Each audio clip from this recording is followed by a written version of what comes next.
6 tahun sudah Aminah ditinggal oleh Abdullah keharibaan yang esa. 6 tahun pula Aminah tak pernah mampu memperkenalkan putra semata wayangnya pada sang suami. Kini Nabi Muhammad SAW telah kembali ke pangkuannya. Keinginannya untuk memperkenalkan putranya pada sang suami tak tertahankan lagi. Istri mana yang tak bahagia jika mampu memberikan hadiah pernikahannya dengan seorang anak laki-laki yang begitu mirip dengan ayahnya? Tidakkah sang suami akan selalu melemparkan senyum terhangatnya tiap kali memandangnya? Semua itu mungkin tidak akan pernah beliau dapatkan, namun menantu Abdul Muthalib ini yakin suaminya yang berada di bawah pusara makamnya dapat melihat putra mereka berdua. Tahun itu ketika Nabi Muhammad SAW telah berusia 6 tahun, beliau mengajaknya ke Madinah untuk ziarah ke makam ayahandanya. Setelah mendapat izin dari Abdul Muthalib, mereka lantas bergabung dengan rombongan dagang ke utara.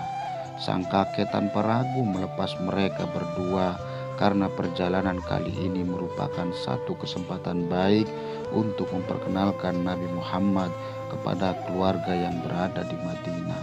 Di negeri subur utara Mekah itulah sang kakek lahir.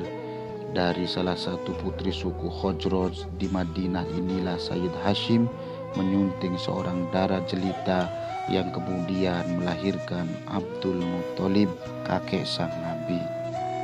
Dengan membawa 2 ekor onta dan ditemani seorang budak bernama Ummu Aiman, perlahan-lahan Ibu Aminah beserta anaknya yang bernama Nabi Muhammad bergerak ke utara bersama rombongan dagang Quraisy menuju Syria.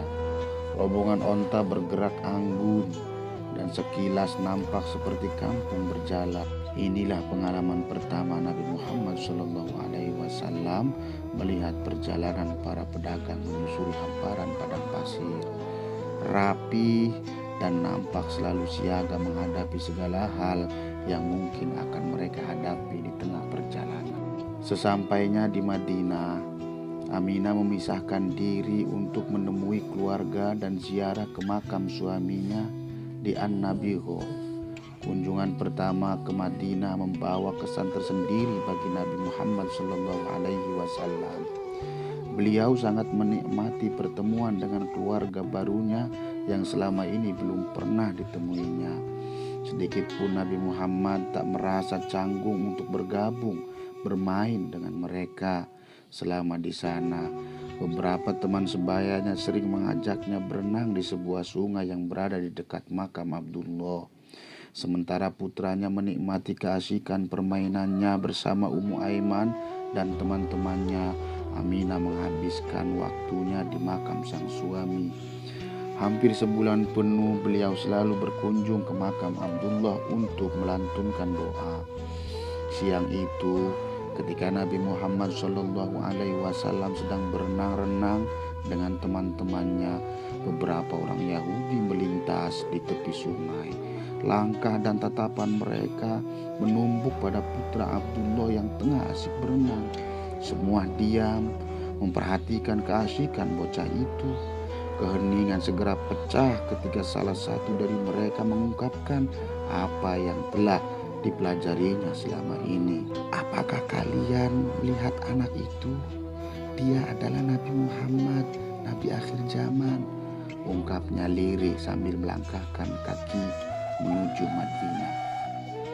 Kabar hadirnya Nabi terakhir segera menyebar dari mulut ke mulut menusuk Madinah, menjadi obrolan baru yang cukup menarik di tengah-tengah kesibukan mereka berdagang dan bercocok tanam, terutama bagi kalangan kaum Yahudi yang memang sangat yakin akan adanya Nabi terakhir.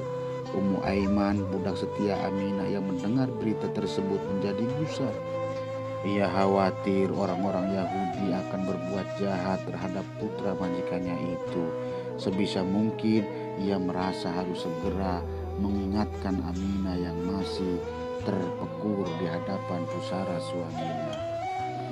"Aminah, kita sebaiknya jangan berlama-lama di Madinah. Kini di kalangan orang-orang Yahudi telah tersiar kabar bahwa Muhammad adalah nabi akhir zaman. Aku khawatir jangan-jangan mereka akan berbuat jahat kepada kita. Ummu Aiman berusaha mengingatkan Aminah. Ibunda Aminah menanggapi serius usulan Ummu Aiman. Sebagai seorang ibu, tentunya beliau tidak ingin ada hal-hal yang tidak diinginkan menimpa putra kesayangannya. Mereka segera mengemasi berbagai perbekalan untuk perjalanan ke Mekah.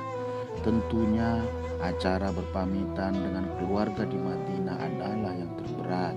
Setelah sekian lama mereka tidak pernah berkumpul, kini ketika kesempatan itu datang, ternyata Tuhan tidak mengizinkan untuk berlama-lama bersama keluarga. Perjalanan 400 mil dari Madinah itu mereka tempuh dengan pelan. Mereka tidak dapat berjalan cepat karena Aminah merasa kepayahan menyusuri padang pasir yang panas. Menggoreng endog gemateng ukuran. Makin jauh mereka meninggalkan kota kelahiran kakek Nabi Muhammad SAW, makin buruk pula kesehatan Aminah. Akhirnya mereka memutuskan untuk istirahat di daerah Abwa. Dalam tempat peristirahatan ini kondisi ibunda Nabi Muhammad tidak juga membaik, namun justru kian memburuk. Begitu parahnya sakit yang beliau derita hingga membuat beliau tak mampu untuk duduk sendiri. Kepalanya senantiasa disandarkan pada putra sematawayangnya, seolah tak ingin berpisah dengannya. Dalam kondisi yang begitu kepayahan itu, beliau sempat memberikan wasiat untuk Nabi Muhammad SAW. Semoga Allah Subhanahu wa Ta'ala senantiasa memberkahimu sejak kecil, wahai putra seseorang yang selamat dari kematian, sebab anugerah dari Yang Maha Kuasa. Maha memberikan nikmat, lalu dia ditebus dengan 100 ekor onta melalui undian. Jika apa yang aku lihat dalam tidurku benar, niscaya engkau kelak akan menjadi utusan Allah, Tuhan yang Maha Mulia dan Maha Agung. Engkau akan diutus di daerah halal dan daerah haram.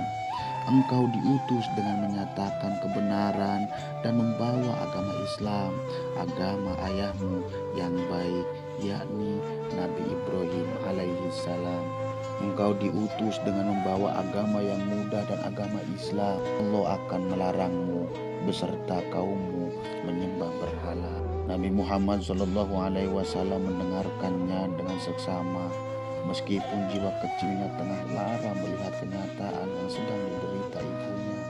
Ibunda yang telah menanamkan harapan bahwa kelak beliau akan menjadi orang besar, meskipun semua itu mungkin belum mampu dipahaminya. Ibu yang baru saja memperkenalkannya pada sang ayah dengan duduk di depan pusarannya dan mempertemukan dengan keluarga-keluarga baru yang selama ini belum pernah dilihatnya.